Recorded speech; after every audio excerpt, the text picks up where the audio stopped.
Yo yo yo, c'est encore Bruno alias Burno. On est parti pour la deuxième partie de la vidéo sur mon plan de quoi faire après le beer market sur la dernière vidéo, la première. Donc si vous ne l'avez pas vu, elle va s'afficher en haut à droite où je vous parlais de bien identifier la fin du beer market avant de faire quoi que ce soit. La deuxième partie, on va parler accumulation, on va parler staking de manière générale, on va parler trading de paires et on va voir ça tout de suite. C'est parti. Money, money, money, money.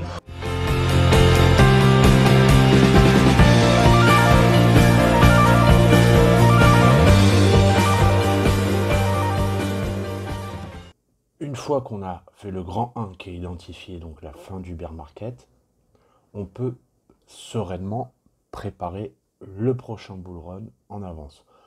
Donc, ce qui va se passer, c'est que, voilà, je vous l'ai dit déjà dans la vidéo précédente, on va chercher à accumuler de la crypto. Alors, quand je dis de la crypto, alors je parle vraiment, on va accumuler du Bitcoin et de l'Ethereum.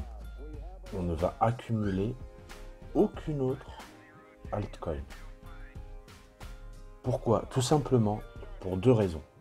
La première des raisons, c'est qu'on ne peut pas savoir quelles altcoins seront en feu donc lors du prochain bull run. Pour le savoir, il faut attendre le début du prochain bull run et voir des signaux sur les graphes. Si jamais on accumule donc des altcoins en prévision donc, du bull run qui vient par rapport au bull run précédent, on a de grandes chances de se faire laminer. Et si vous ne me croyez pas, je vais vous le prouver ici par A plus B. Ici, là, devant vous, on a donc le top 10 crypto, d'accord, qui était donc en décembre 2017, donc c'est-à-dire à peu près lors du dernier bull run, d'accord. Et je vais vous montrer ici que si vous auriez cumulé, à part Bitcoin, d'accord, et l'Ether, si vous auriez cumulé n'importe quel autre de ces cryptos, voilà, donc dans ce top 10, ici jusqu'à Monero, on l'aurait eu dans le cul. Tout simplement parce que la plupart d'entre elles, sauf une, Litecoin, qui elle a vraiment dépassé son ATH, et encore pas de beaucoup, mais elle l'a dépassé. Et on en a eu deux autres qui ont retrouvé ou chatouillé leur ATH, mais tous les autres ne l'ont pas atteint du tout. D'accord? C'est comme ça, c'est-à-dire que si vous auriez investi sur les autres en prévision, en vous disant ouais, ça, parce qu'à l'époque ça c'était à la mode, hein, d'accord. De la même manière qu'aujourd'hui on a le Solana, on a les tokens métavers, Sandbox en tête, ou encore tout ce que vous voulez d'autre, hein, de l'Elrond, GLD, tout ce que vous voulez, ce qui est à la mode d'aujourd'hui, c'est pas une garantie que ce soit à la mode et que ce soit rentable sur le prochain bull run. On ne peut pas le savoir pour l'instant, peut-être, mais on ne peut pas le savoir. Ceux qui ont fait cette erreur, donc déjà au dernier, donc voilà, ici c'est le top 10, comme je vous le disais, les dernières altcoins à cette époque-là, aucune d'entre elles n'est restée à la mode, aucune de ces coins-là ne figure dans le top 10 actuel, il n'a figuré dans le top 10 du dernier bull run, et même au contraire, ça fait très très mal. On va le faire ensemble, je vais vous démystifier tout ça ensemble. Bitcoin Cash, donc si on regarde ici, c'était donc la numéro 3, d'accord? C'était la numéro 3 des altcoins à l'époque. Bitcoin Cash a donc touché son ATH ici à 4225 $ le lundi 18 décembre 2017. Qu'est-ce qu'il a fait au bull run d'après? Hop, pardon, excusez-moi, c'est tellement petit que je ne le voyais même pas passer. Bull run d'après, donc 10 mai 2021, le plus haut que Bitcoin Cash a été, c'est 1635. En gros, ça veut dire que ceux qui ont acheté dans cette zone-là, je caricature bien évidemment, mais même en dessous, hein, c'est pas grave. Ceux qui ont acheté dans cette zone-là et qui se sont dit non, mais moi je conserve parce que je sais qu'au prochain bull run ça va repartir et puis je retrouverai mes thunes, etc. Ils les attendent encore, d'accord? Ça n'a jamais été retouché. Le mieux, c'est 1607, c'était le meilleur endroit pour en débarrasser. S'ils ont eu le courage de le conserver jusque-là, on l'a vu ensemble dans les vidéos précédentes que c'était pas évident. Et ça se trouve, comme ils ont vu que ça touchait que 1006, ils se sont dit non, non, je vends pas, ça n'a pas encore touché son ATH. Et là, que dalle, d'accord? Donc Bitcoin Cash, la numéro 3, n'a jamais retrouvé son ATH. Et on va continuer. Il y avait quoi d'autre? Qu'est-ce qu'il y avait d'autre? XRP. D'accord? On va regarder XRP. Alors, XRP. l'ATH était ici le 1er janvier 2018 à 3,2937 $. Et sur le dernier bull run, voilà le plus haut de l'XRP, 1,97. Encore un autre exemple que ça marche pas. Ceux qui l'ont eu là et qui l'ont acheté après, voilà, pas grand chose, que dalle. Le Litecoin, c'est la seule exception. Donc je vais pas vous la faire. Le Litecoin a dépassé son ETH, même un peu plus. C'était pas violent, mais ça a été le chercher, d'accord. Il y a eu quoi d'autre? Je vous saute quelques-uns, vous comprendrez pourquoi je reviens dessus après. Le Dash. Bim. Regardez juste le Dash. Voilà, c'est encore pire sur le Dash. 18 décembre 2017, 1582 $ pour le Dash. D'accord, ce qui est vraiment pas mal du tout. Et bull run d'après, 474 $ sur le bull run, donc en mai 2021. Je vous laisse imaginer, franchement, ceux qui ont conservé du Dash, c'est terrible. C'est une division par 3 sur la TH. Si encore, on part du principe qu'ils ont vendu à la TH, enfin à la TH, au plus haut du prochain bull run. C'est juste terrible, ceux qui ont pris du Dash assez haut en tout cas. On a quoi d'autre? On a IOTA, donc ici 7ème. Alors le IOTA, je ne l'ai pas trouvé là sur TradingView, hein, qui allait assez loin, donc je vous le mets là. Voilà, on voit ici le IOTA, donc à peu près un peu plus de 5 $, quoi. C'était, j'arrive pas ici sur ce graphe là, mais c'était légèrement au-dessus de 5 $ en janvier 2018. Et l'ATH précédent, ça n'a même pas touché les 2,50 €, c'était en février 2021. Le Dash, encore un, qui s'est fait laminer et qui était dans ce top 10. Ensuite, on a ceux qui ont à peu près été chercher l'ATH, par exemple ADA. Donc là, ADA ATH en janvier 2018, 2,99 749, et sur ce bull run qui fait franchement 3,08. Voilà, il a été le recherché à peu près, mais il s'est pas envolé plus que ça, le ADA. D'accord, donc encore une fois, je vous en montre un dernier. Voilà, XEM, donc ATH 22 janvier 2018 à 1,14. Et ensuite, il va le frôler, mais il ne le touche pas. D'ailleurs, il ne le touche même pas du tout, à 0,8688, ce qui fait encore un autre qui a été quand même encore assez loin. Donc, parmi tout cela, on a eu Litecoin qui, lui, l'a vraiment dépassé, d'accord. Et ensuite, on a eu XEM qui l'a légèrement dépassé. Et tous les autres, que ce soit Bitcoin Cash, XRP, IOTA, Dash, non, XM, on a dit qu'il a été le retouché, et le Monero, sur cette dizaine-là, on en a eu, hors ETH et Bitcoin, on en a eu 1, 2, 3, 4, 5 qui n'ont jamais retouché, et 3 qui l'ont été le frôler vraiment rapidement. Donc, vous voyez, et si on continue ici encore plus bas, je peux vous assurer, je ne vais pas tous les faire pour une longueur de vidéo bien évidemment, que c'est des cas, la plupart des cas n'ont jamais retouché leur ETH qui était à leur époque, et certains ont même sont juste partis, quoi. Je veux dire, il y en a, je sais pas, BitConnect, moi ça me dit rien, ça doit vraiment même pas être dans le top 100, Populus non plus, OmnisGeo, Lisk, Stratis, tout ça, ça y était pas, ça a disparu, ça s'est envolé. Tout ça pour vous dire que on peut pas savoir quels altcoins seront à la mode lors du prochain bull run. On peut pas savoir lesquels vont exploser avant de s'en approcher. Donc, en vrai, investir maintenant en prévision du prochain bull run sur des altcoins autres que Bitcoin et l'Ethereum, c'est, je viens de vous le prouver par A plus B, c'est une mauvaise affaire. Vous pouvez penser ce que vous voulez, vous pouvez croire ce que vous voulez en vous disant ouais mais l'autre c'est l'avenir, etc.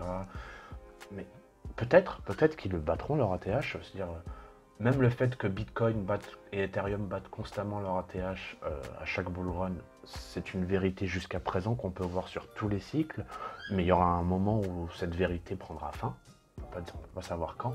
En revanche, les altcoins, ce qu'on sait, c'est que pour l'instant, c'est plutôt la vérité, c'est qu'ils ne reviennent pas forcément, même probablement pas dans le top 10 ou dans le top 20 des cryptos lors du prochain bull run, et ils ne passent pas leur ATH. Ça, je viens de vous le montrer, hein. Il y en a même qui ont disparu. Entre-temps, je veux dire, ça ne revient pas à son plus haut niveau. Donc, vous prendre maintenant des altcoins en prévision du prochain bull run, tout de suite en tout cas, je dis bien, pour moi, c'est une erreur. C'est juste que moi, je ne vais pas faire. C'est pas dans mon plan. Moi, ce que je vais accumuler, c'est du Bitcoin et de l'Ethereum. Ça, c'est la première raison. Donc, la première, c'est qu'ils ne retrouveront probablement, ceux qu'on a actuellement, en tout cas dans le top 10, ne retrouveront probablement pas leur ATH. Et même s'ils retrouvent leur ATH et qu'ils le dépassent, ça, c'est la deuxième raison. Vous allez voir, je vais vous montrer encore par A plus B, que quand ils le font, d'accord, eh bien, ils le font bien après Bitcoin et Ethereum. Donc si on veut avoir des fonds, si on ne veut pas immobiliser, si on veut rentabiliser au mieux son accumulation et donc avoir plus, ce qu'il faut faire, c'est d'abord commencer par acheter du Bitcoin et de l'ETH. Et par la suite, d'accord, quand Bitcoin et ETH seront déjà bien montés, auront déjà fait minimum x2, x3, quand on arrivera dans la alt saison, parce que c'est Bitcoin qui lance le coup d'envoi des cryptos, ça faut le comprendre. On va refaire encore un petit peu de psychologie, d'accord. Ce qui lance les saisons crypto, c'est Bitcoin. Ok, donc en gros, ce qui se passe, c'est simple, c'est que pendant longtemps, on va dire Bitcoin est mort, donc les gens se désintéressent de la crypto en général. Ensuite, quand Bitcoin recommence à faire un gros chiffre, à doubler ou à tripler, voire même à retoucher son ATH, eh ben, on en reparle dans les médias, mais à l'envers. C'est-à-dire qu'on va dire, waouh, c'est génial, Bitcoin est à nouveau reparti, Bitcoin est en feu, la cryptosphère est en feu. Et qu'est-ce que ça fait? Ça amène des nouvelles personnes. C'est peut-être comme ça, d'ailleurs, vous êtes arrivé dans la crypto. Moi, en tout cas, c'est comme ça que je suis arrivé dans la crypto. Bitcoin, c'est incroyable, ça a dépassé son ATH, qui à l'époque était de 20 000. Il était presque sur les 30 000. C'est comme ça que je me suis intéressé à la crypto. Je connaissais déjà, bien évidemment, mais je veux dire, je m'y suis vraiment intéressé. Et pourquoi? Parce qu'on disait, regardez, c'est incroyable, c'est des records, l'Ethereum aussi. Et donc forcément, les gens arrivent sur le marché de la crypto. Et qu'est-ce qui se passe pour ceux qui n'étudient pas les choses? Encore une fois, c'est pour ça que je vous ai dit, la connaissance et savoir comment fonctionnent les choses, c'est primordial. Qu'est-ce qui se passe? Et bien, quand vous voyez les gens qui arrivent sur le marché de la crypto, qui font leur inscription, ou qui veulent acheter leur première crypto, ils se disent, non mais attends, Bitcoin, là, ça vaut... supposons, je veux dire n'importe quoi, prochain bull run qui se rapproche de son ATH, quand on recommence à en parler, donc autour de 60 000, ça vaut 60 000. Je peux pas m'acheter un Bitcoin et avoir des fractions, ouais, bref, moyen. Donc qu'est-ce que les gens ils se disent? Ils se disent, je vais me chercher une autre crypto, parce qu'à un moment donné, Bitcoin valait moins d'un dollar, et aujourd'hui ça vaut 60 000, donc j'ai plus qu'à trouver la prochaine. Je vais me prendre des millions de, je ne sais pas, n'importe quoi, Shiba, et le jour où Shiba atteindra les 60 000 dollars, eh ben, je serai multimilliardaire. C'est comme ça que les gens pensent, et c'est pour ça que les gens se tournent ensuite vers ce qu'on appelle les altcoins, parce qu'elles ont l'air moins chères que Bitcoin ou l'Ethereum à ce moment-là. Et donc, c'est d'abord pour ça, pour que les gens se ruent sur les altcoins et qu'on démarre la alt saison, ce qu'il faut déjà, c'est que Bitcoin redémarre. D'accord? Et ça, je vais vous le montrer, c'est le cas. C'est le cas, on va voir ensemble les quelques altcoins qui ont explosé lors du dernier bull run. Elles ont explosé après que Bitcoin ait retouché son ATH. On va le voir ensemble. Donc déjà, on va essayer de prendre quelques dates. Je vais essayer de faire en sorte qu'elles soient pas trop arbitraires, d'accord? Partons sur octobre, voilà. Octobre 2020, pourquoi? Alors je sais que ce soit pas trop arbitraire, bien sûr ça l'est toujours un peu quand même. C'est la dernière fois que le cours touche ici la moyenne mobile 30 période, le WMA chez moi, d'accord. Et on va prendre donc cette première date, donc la semaine qui commence le lundi 5 octobre. Donc cette semaine se termine avec un Bitcoin à 11 692 dollars. Bon là on ne trace pas de ligne, mais vous voyez que ça correspond à peu près en plus à la partie haute du range précédent. Si vous regardez, ça fait une petite ligne, je ne vais pas vous la tracer, mais ça fait à peu près ça. Donc ça correspond à la partie haute du range, en plus qui est cassée, donc c'est bien, on a plutôt bien choisi.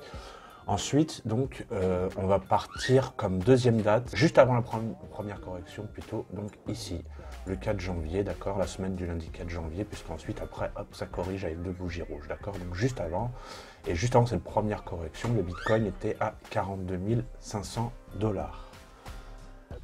Ça, si on regarde en pourcentage, ça fait une augmentation pour ceux qui sont rentrés à peu près à cette période-là ou qui ont accumulé à peu près du Bitcoin sur cette période-là, d'accord?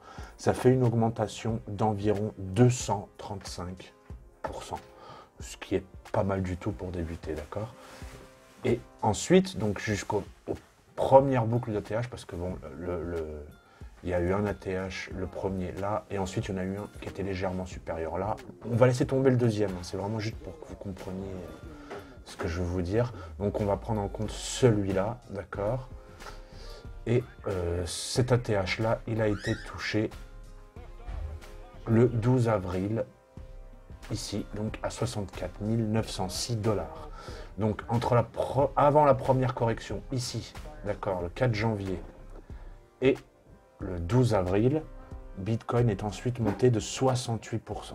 C'est tout à fait raisonnable, hein, mais c'est-à-dire qu'il est beaucoup moins monté entre sa première correction et ici, d'accord, entre là, je vais vous les remettre là en vert, et ici, il est monté que de 68%, d'accord, hop, 68%, waouh, c'est magnifique, c'est super beau, j'espère que vous kiffez. Donc, 68% il est monté, ok, alors que précédemment, donc sur la partie haute du range, donc qu'on avait identifié le 5 octobre, la dernière fois qu'il touche la moyenne mobile ici, donc le 5 octobre, ok, entre là et la première correction, il monte de 235%. Donc ça veut dire que là ici c'est le coup d'envoi, c'est Bitcoin qui le donne, d'accord, et on va voir ensemble, donc comme je vous ai dit précédemment, que sur cette période-là, tant que Bitcoin monte ici, sur cette période-là, il monte beaucoup plus fort et beaucoup plus vite que ce que vont faire les autres altcoins en fait, parce que c'est pas encore la période des altcoins, d'accord? Ensuite, entre cette période-là, donc comme on a dit ici, donc le 4 janvier et l'ATH qui est le 12 avril, d'accord, le premier ATH, il ne monte plus que de 68%. En revanche, entre ces deux périodes-là, les altcoins, en tout cas pour beaucoup d'entre elles, vont commencer à exploser, d'accord? Pas toutes, il y en a qui exploseront plus tard, d'autres avant, mais c'est la période où on rentre dans le début de la alt saison, d'accord? Et c'est ça qu'on va regarder, donc on va retenir ces trois dates, d'accord? 5 octobre pour la première, donc la première fois que Bitcoin, la dernière fois que Bitcoin touche ici la moyenne mobile et qui casse sa résistance après le range, d'accord? Ensuite, juste avant la première correction, le 4 janvier et finalement le 12 avril qui est son ATH. Donc si on regarde, ça c'est plutôt pas mal pour Bitcoin. Maintenant, si on regarde sur l'Ethereum, l'Ethereum va faire plus ou moins la même chose, d'accord? L'Ethereum suit Bitcoin avec un tout petit peu de retard, mais il suit Bitcoin à peu près en pourcentage, en augmentation et en date. Donc, reprenons. 5 octobre 2020 correspond aussi à la dernière fois où il touche vraiment, parce que là après il ne touche plus trop la moyenne mobile ici sur l'Ethereum. Donc l'Ethereum, on a de l'Ethereum à environ 392,78, d'accord? Et ensuite, la deuxième date qu'on avait donnée, donc le 4 janvier, donc avant la première correction de Bitcoin, d'accord? Et ben c'est à peu près pareil, il monte et là il corrige beaucoup moins de Bitcoin, ok? Donc c'est à peu près pareil. Le 4 janvier, l'Ethereum était à 1341 $, ce qui fait une augmentation de 242%. Celle de Bitcoin était de 235%, d'accord? En revanche, bon, par rapport à l'ATH de l'Ethereum, c'est le seul que je vais peut-être pas prendre la date comme j'avais dit du 12 avril qui était l'ATH de Bitcoin. On va prendre juste l'ATH Ethereum, c'est juste pour vous montrer la hauteur et la différence avec Bitcoin. Le premier ATH, parce qu'il y en a eu un deuxième, hein, c'est pareil, je vous le remets là, mais vous voyez bien que voilà, ça c'était le premier, ok. Donc ici par rapport à cet ATH, là, qui était donc à 4300, ça fait une augmentation donc entre la première correction ici, du 4 janvier, et ici, ça fait une augmentation de 224%. C'est beaucoup mieux que Bitcoin qui fait 68%. Donc le TH, ce qui est bien avec le TH, c'est qu'il est juste un tout petit peu à la traîne par rapport à Bitcoin, mais il se comporte aussi comme une altcoin. C'est-à-dire que le TH bénéficie de l'augmentation de Bitcoin et il bénéficie également de l'augmentation de la alt saison, d'accord? Puisque c'est une altcoin, le TH, d'accord? Tous sont des altcoins sauf le Bitcoin. Ok, donc voilà. Maintenant, je vais vous montrer et vous allez voir que la plupart des altcoins qui ont explosé lors du dernier bull run, elles ont explosé bien en retard par rapport à Bitcoin et bien en retard par rapport à l'Ethereum. Donc reprenons exactement les mêmes dates. 5 octobre 2020, on avait le Solana par exemple, c'est le premier exemple que je vais vous prendre. Le Solana qui est une des cryptos qui a le plus explosé lors du dernier bull run. Donc elle était à 3,08 $. Ensuite, si on va le 4 janvier, donc qui correspondait à juste avant la première correction de Bitcoin, d'accord, elle se trouve à peu près à 4,80 $, ce qui fait une augmentation de 55% seulement. Donc si vous étiez placé sur Solana à l'avance, bien sûr, normalement vous ne l'étiez pas parce que à ce moment-là, très peu de gens connaissaient Solana, il n'y avait rien, d'accord, même si les premiers indices tombaient justement le 4 janvier, là vous voyez bien ici, on ne va pas faire d'analyse technique, mais une très nette augmentation de volume, ça, normalement les gars, en plus en plein bull run alors que Bitcoin a déjà commencé, ça vous avertit qu'il va y avoir une hausse. Et après ça explose, vous le voyez, d'accord. Donc sur cette période-là, donc le 4 janvier, il y a une augmentation de seulement 55%. Je dis bien seulement, c'est déjà pas mal, 55%. Mais si vous étiez déjà sur Solana, vous auriez pris 55% d'augmentation seulement. Si vous étiez sur Bitcoin, à cette période-là, je dis bien jusqu'à cette période-là, vous auriez pris 235 et 242 pour l'Ethereum. Donc c'est bien pour vous dire que Bitcoin explose bien avant, d'accord, toutes les altcoins. On va en voir d'autres, ça va être pareil. Regardons par exemple le Binance Coin. C'est à peu près la même chose, on repart à la première date, 5 octobre 2020, on est ici, on est à peu près à 30 $. Voilà, on est à 30 $.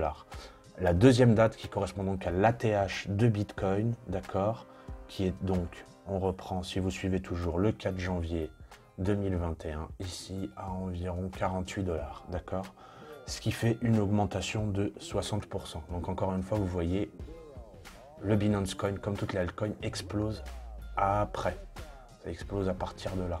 Donc encore une fois, si jamais j'étais placé sur Binance Coin, sur le BNB, en prévision du bull run, d'accord, j'aurais eu une augmentation au début de 60%, alors que j'en aurais une de 235 sur Bitcoin et une de 242 sur ETH. Encore une fois, on arrive à un certain moment, quand on voit les signaux, là les signaux se voient un peu plus difficilement sur Binance Coin, mais ils se voient aussi, je ne vais pas vous faire une analyse technique, il était visible. Je liquide donc une partie de Bitcoin et ensuite je rentre sur les altcoins au moment de la haute saison. Pourquoi? Parce que ensuite, entre cette date du 4 janvier, d'accord, ici, où on avait du Binance Coin à 48 $, et la date de l'ATH de Bitcoin, qui était le 12 avril, j'espère que vous suivez toujours, on a eu du BNB ici à 628 $, ce qui fait juste une augmentation de 1776%. Entre la même période, donc, entre là et le 4 janvier, donc ici, on a eu une augmentation de 1776%, je répète, ce qui est juste incroyable. Par rapport à Bitcoin, on aurait eu une augmentation de 268, alors qu'avant, sur le cycle précédent, sur la date précédente plutôt, donc du 5 octobre, entre le 5 octobre et ici, on aurait eu une toute petite, on aurait été mieux sur Bitcoin, et là, on est mieux sur les altcoins que ce qu'on était sur Bitcoin. On va continuer, c'est le même principe. Je vais vous en faire plusieurs, d'accord? On a ici le Polkadot. Alors, vous en souvenez peut-être plus, mais pendant un moment, le Polkadot, c'était en feu, surtout au début de bull run, d'accord? Et c'est à peu près la même chose. On reprend la date, 5 octobre 2020, donc on part toujours avec Bitcoin, d'accord? Vous suivez toujours. On avait du Polkadot à 5,05 environ.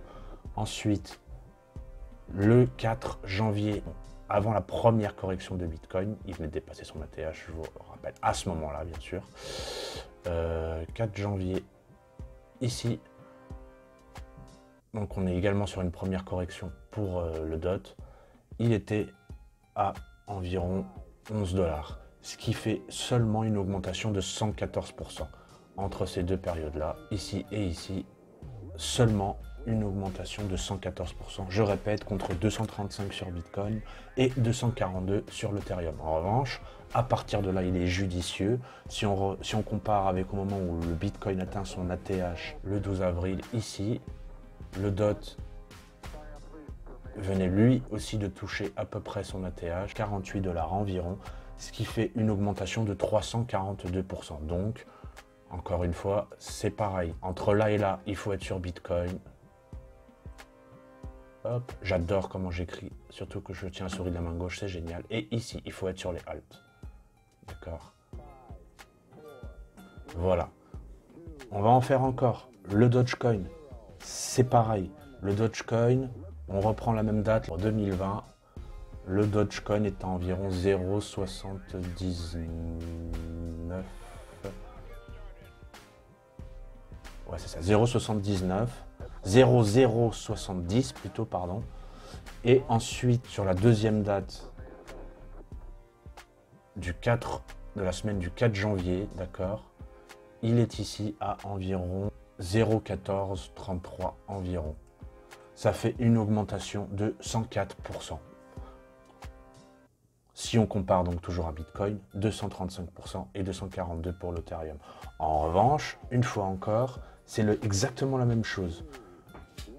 Si on repart à l'ATH du 12 avril de Bitcoin, alors là, attention, ça fait mal. Ça fait très très mal. Le 12 avril de Bitcoin, et c'était pas l'ATH pour le Doge. Le Doge est monté encore plus que ça. On avait un Dogecoin à environ 0,44 ici. Ouais, 0,44 ici. Ok. Donc, ce qui fait une augmentation de 2992%. Là, des couilles en or. Donc, encore une fois, entre cette partie-là, la 1, il faut être sur Bitcoin. Ensuite, il faut liquider un peu de Bitcoin ou de l'Ethereum pour rentrer sur la halte saison, sur la partie 2 qui rapporte. C'est toujours pareil. N'oubliez pas, Bitcoin sur la partie 2, c'est 68% seulement. Alors que ici, on a 2992% pour le Dogecoin. On en fait encore un. C'est le dernier. On va prendre Sandbox, aussi une des stars du dernier bull run. Alors le Sandbox, c'est encore pire parce que vraiment, le Sandbox, lui, il augmente vraiment, il touche son ATH beaucoup plus tard. C'était sur la deuxième partie du bull run, donc sur la deuxième pointe de Bitcoin, d'accord. Mais encore une fois, le principe est semblable. Il y a quand même moyen de faire beaucoup de chiffres. On repart à la même date. La semaine du 5 octobre, qui est ici, hop, on a du Sandbox à environ 0,75 environ.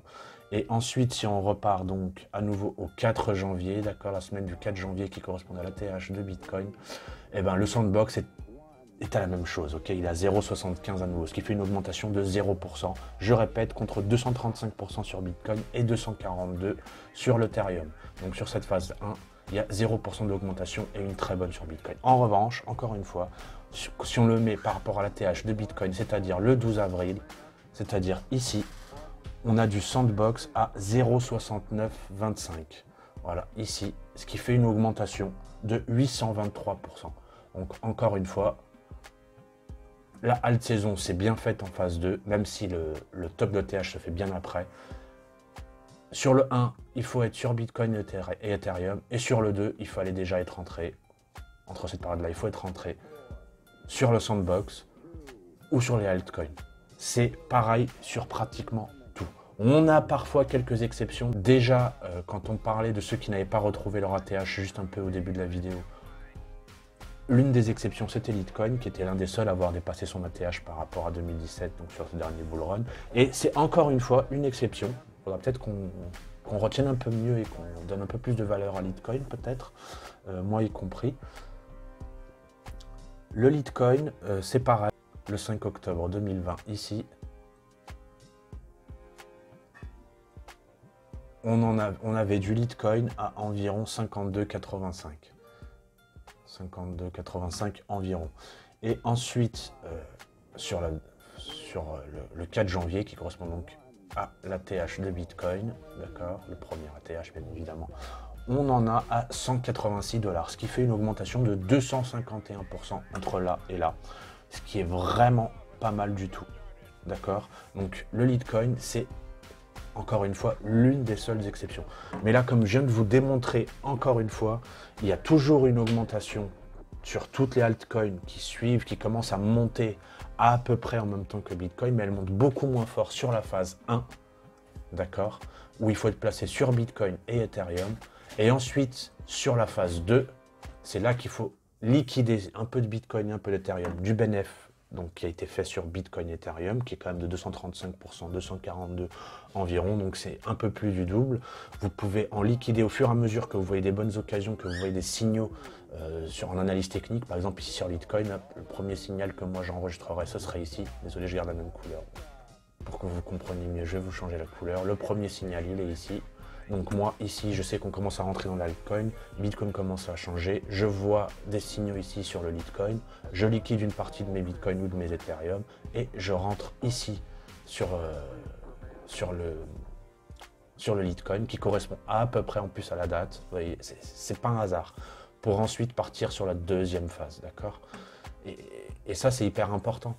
C'est ça qu'il faut faire, c'est comme ça que ça se comporte les marchés, j'espère que vous le comprenez bien. Tous ceux qui vous disent « Non, mais il faut mettre avant, tu vas voir sur les altcoins, on fait beaucoup plus de pourcentage. » C'est vrai, on en fait plus, mais les altcoins démarrent bien après Bitcoin. Je vous le répète, les gens, ils sont là, ils entendent parler que Bitcoin, c'est à fond, ils viennent, ils rentrent, et entre guillemets, ce seront un peu les pigeons de la farce, ou pas, ils peuvent aussi sortir à temps, et c'est eux qui vont investir et qui vont faire monter la altcoin et faire démarrer la alt saison. Pourquoi? Parce que Bitcoin, c'est trop cher, et parce qu'ils n'arriveront jamais à être multimilliardaires avec. Encore une fois, c'est mal connaître le marché, et donc ils vont sur la altcoin. Donc nous, une fois qu'on le sait, eh ben, on n'a plus qu'à en profiter. Nous, on ne sera pas les pigeons de la farce. Là, je vous donne les indications, toutes les meilleures indications pour être sur la grille de départ des gagnants, les gars. En sachant tout ce que je viens de vous dire déjà sur la partie 1 de la première vidéo précédente, identifier la fin du bear market, et sur comment se comporte Bitcoin, qui monte en premier, qui monte ensuite avec Ethereum, comment il y a les alt saisons. Rien que là, déjà, les gars, vous avez de quoi vous construire un scénario, un budget prévisionnel avec vos propres décisions, avec vos propres montants et savoir comment faire et comment investir. Rien que là, vous avez déjà plein de clés du marché pour être au top. Mais c'est pas terminé, je vais vous donner encore quelques petits tips.